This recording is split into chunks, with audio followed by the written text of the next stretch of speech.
வணக்கம்.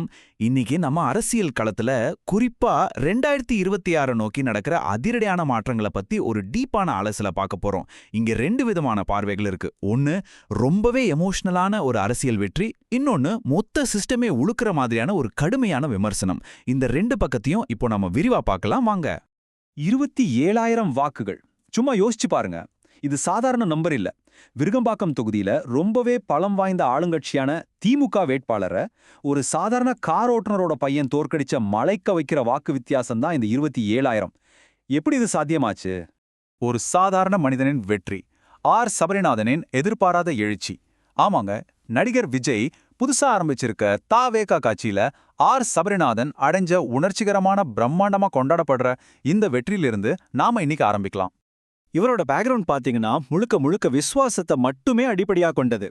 சபரிநாதன் ஒரு 30 வயசு பிடெக் மெக்கானிக்கல் இன்ஜினியரிங் பட்டதாரி. இவரோட அப்பா சி ராஜேந்திரன் யார் தெரியுமா? 1992ல வந்த நாளைய தீர்ப்பு படத்துல ஆரம்பிச்சு 30 வருஷத்துக்கும் மேலா விஜயோட மிக நெருக்கமான கார் ஓட்டுநராகவும் உதவியாளராகவும் இருக்கிறவரு. அதனாலேயே இது உழைக்கும் வர்க்கத்துக்கு கிடைச்ச வெற்றி அப்படின்னு தாவேவேகே இதை ரொம்ப பெருமையா முன்னிறுத்துறாங்க. இவரோட அரசியல் பயணம் எப்படி இருந்துச்சுன்னு பார்ப்போம். தன்னோட 21 வயசுலயே விஜய் மக்கள் இயக்கத்துல ஒரு சாதாரண தொண்டனா இணையறாரு. அப்புறம் படிப்படியா உயர்ந்து தென் சென்னை மேற்கு மாவட்ட செயலாளர் ஆகிறாரு. ஃபைனலா 2026ல தான் நின்ன முதல் தேர்தலையே விருகம்பாக்கம் எம்எல்ஏ சீட்டை ஜெயிச்சு ஒரு மாபெரும் வெற்றியை பதிவு பண்ணியிருக்காரு. ஒரு லாங் ஜேர்னி இல்லையா? தேர்தல் ரிசல்ட் வந்ததும் அவர் மேடையில ஆனந்த கண்ணீர் விட்ட வீடியோ இணையத்துல செம வைரல் ஆச்சு. நீங்க கூட பார்த்திருப்பீங்க. இதை தொடர்ந்து இது திராவிட மாடல் மற்றும் வாரிசு அரசியலுக்கு எதிரான ஒரு சாதாரண மனிதனின் வெற்றி அப்படின்னு தாவேகா ஆதரவாளர்கள் இந்த எழுச்சியை ரொம்பவே கொண்டாடிட்டு வராங்க. அரசு கொறடா, அதிகாரமும் கடமையும், சாதாரண மனிதனை உயர்த்துதல். முதலமைச்சர் இவரை வெறும் எம்எல்ஏவா மட்டும் ஆக்கலங்க, அரசாங்கத்துக்குள்ள ரொம்பவே பவர்ஃபுல்லான ஒரு முக்கியமான வியூக பொறுப்பை அவர் கையில கொடுத்திருக்காரு. அது என்ன பொறுப்பு? அதுதான் அரசு கொறடா அல்லது கவர்மெண்ட் விப். இது ஒரு கேபினெட் அந்தஸ்துக்கு இணையான சலுகைகள் இருக்கிற ரொம்பவே பவர்ஃபுல்லான பதவி. ஆளுங்கட்சி எம்எல்ஏக்களை ஒருங்கிணைச்சு கட்சி தலைமையோட முடிவுகளுக்கு ஏத்த மாதிரி அவங்க ஓட்டு போடுறத உறுதி செய்யறது இவரோட வேலை. அதாவது சிம்பிளா சொல்லணும்னா, நேத்து வரைக்கும் ஒரு டிரைவரோட பையனா இருந்தவர் கையில இன்னைக்கு மிகப்பெரிய சிஸ்டமேட்டிக் அதிகாரம் கொடுக்கப்பட்டிருக்கு. இத அரசியல் நோக்கர்கள் ரொம்ப உன்னிப்பா கவனிக்கிறாங்க. கட்சி மேல விசுவாசமா உழைக்கிறவங்களுக்கு கண்டிப்பா பெரிய பதவிகள் தேடி வரும் அப்படிங்கிற ரொம்ப தெள்ளத் தெளிவான மெசேஜ அடிப்படை தொண்டர்களுக்கு கட்சி தலைமை இத மூலமா உணர்த்தியிருக்குன்னு சொல்றாங்க. இப்படி ஒரு அரசியல் தேவதை கதையை நம்ம பார்த்துட்டு இருக்கிற இதே நேரத்துல இன்னொரு பக்கம் ரொம்பவே சுதந்திரமான, ரொம்பவே கடுமையான ஒரு விமர்சனம் ஒரு பெரிய கேள்வியை முன்வைக்குது.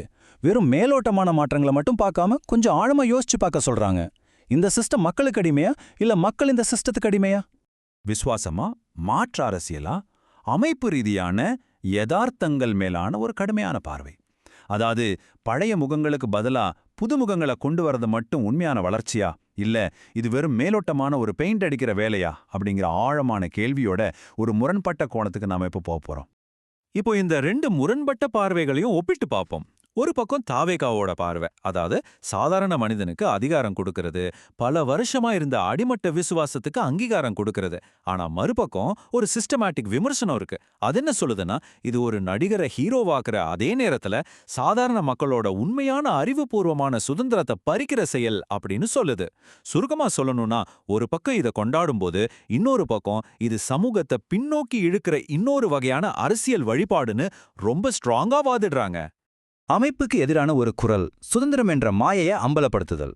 இந்த விமர்சனம் நம்ம சமுதாயத்தோட ரொம்ப ஆழமான கட்டமைப்புகளுக்குள்ள டிராவல் ஆகுது. நாம எப்படி சிந்திக்க பழக்கப்படுத்தப்பட்டிருக்கோம் அப்படிங்கிறத பத்தின ஒரு கடுமையான பார்வையோட இது தொடங்குது. ஏன், எதற்கு, எப்படி என்ற கேள்வியின்றி கற்ற கல்வியின் பயன் என்ன? அது தேர்வுகளின் கூடாரமா அல்லது ஊழலின் ஊற்றுக்கண்ணா?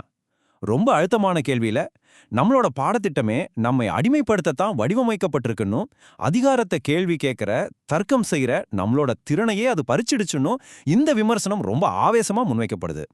சுயதேடலற்ற குருட்டு தலைமுறை, உடனடி நுகர்வில் சுகம் தேடும் சமூகம் அப்படின்னு இந்த கட்டுரையாளர் ரொம்பவே கோபமா விமர்சிக்கிறாரு. உண்மையா கஷ்டப்படுறவன் வாழ்க்கையில முன்னேற முடியாம தவிக்கும்போது வெற்று நாடகங்கள்லாம் இங்க அரங்கேறிட்டு இருக்கு அப்படிங்கிறது இந்த வரிகள் ரொம்ப ஆணித்தரமா சுட்டிக்காட்டுது. நடிகர்கள் அரசியல்வாதிகளா மாறுற அந்த அடித்தளத்தையே இந்த விமர்சனம் எந்த பயமும் இல்லாம கேள்வி கேக்குது. ஒரு கட்சி மூலமா ஒரு நடிகனை ஹீரோவாக்கிட்டு மத்தவங்களோட உண்மையான திறனை முடக்கிறது ஏன்னு ஒரு நெத்தியடி கேள்வியை இங்க கேக்குறாங்க.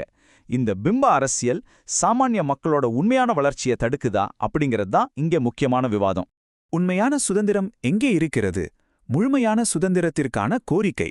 இந்த தீவிரமான கேள்விகள் எல்லாம் ஒரு முக்கியமான விஷயத்தை நோக்கி நம்மள கூட்டிட்டு போகுது.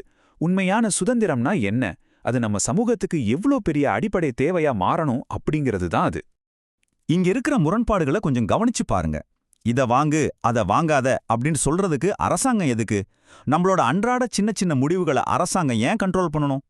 ஒரு தனிநபருக்கு 30 லட்ச ரூபாய் கொடுக்கப்படும் போது அது ஏன் 8 கோடி மக்களுக்கும் பகிர்ந்தளிக்கப்படல? அது மட்டும் இல்லாம இன்னைக்கு தொழில்நுட்பம் அப்படிங்கிறது மக்களுக்கு கல்வி அளிக்க பயன்படுறதை விட அவங்கள ஆள்றதுக்கு தான் அதிகமா பயன்படுத்தப்படுது அப்படின்னு இந்த உரை ரொம்ப ஷார்ப்பா சுட்டி காட்டுது. 8 கோடி மக்களையும் ஒரு தொடுதிரையில் ஆள முடியும் என்றால் கல்வி எதற்கு, கேள்வி எதற்கு? இந்த வார்த்தைகள் ஒரு பவர்ஃபுல்லான வார்னிங் மாதிரி இருக்கு. மையப்படுத்தப்பட்ட தொழில்நுட்பமோ இந்த குருட்டுத்தனமான விசுவாசமோ விமர்சன சிந்தனையவே ரீப்ளேஸ் பண்ணிடுச்சுன்னா நம்மளோட ஜனநாயக குரல்கள் முற்றிலுமா மௌனமாக்கப்படும்னு எச்சரிக்கிறாங்க. சோ ஒரு பக்கம் ஒரு சாதாரண மனிதனோட எமோஷனலான வெற்றி, இன்னொரு பக்கம் சிஸ்டம் மேல வைக்கப்படுற ரொம்ப ஆழமான விமர்சனம். இந்த ரெண்டையும் நம்ம ஒப்பிட்டு பார்க்கும்போது நமக்குள்ள நாமளே ஒரு கேள்வியை கேட்டுக்கணும். இந்த 8 கோடி மக்களுக்கான உண்மையான நிதி மற்றும் நீதி சுதந்திரம் எப்போ சாத்தியமாகும்? நம்ம மாநிலத்துக்கான உண்மையான கட்டமைப்பு ரீதியான சுதந்திரம் பார்க்கறதுக்கு எப்படி இருக்கும்? இந்த கேள்வியோட இன்னைக்கு நம்ம அலசல முடிச்சுக்கலாம். இத பத்தி நீங்க என்ன நினைக்கிறீங்க? கண்டிப்பா சிந்திச்சு பாருங்க.